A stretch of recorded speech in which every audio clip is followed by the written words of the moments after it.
Hi everyone! Welcome to my kitchen. Ngayon po tayo magigisa ng gulay. Yan, chop suey alazen.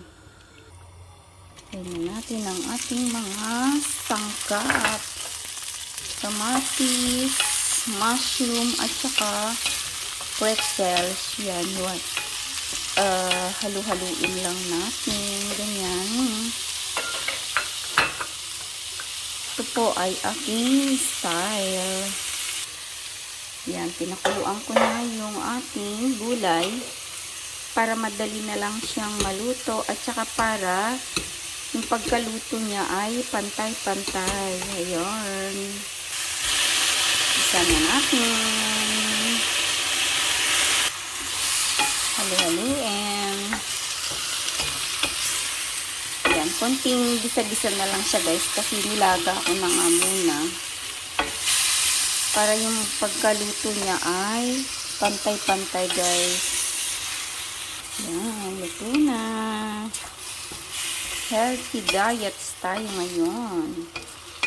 Ay, masarap na ulam.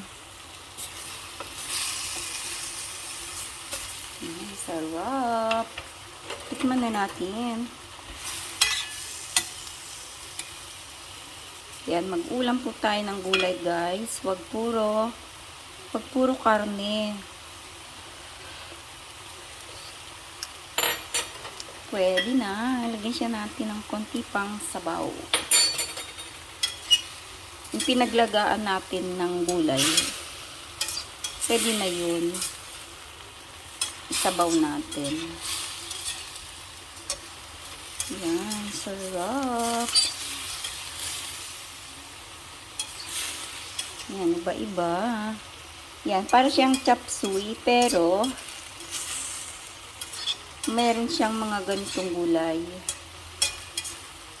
Yung iba, diba, nilalagyan nila ng pangsahog na karne. Ako, basta wala lang. Yan, mushroom lang. Ganyan lang, guys. Gisa-gisa lang natin. Diba? Masarap na. Tipid ka pa. Thumbs up!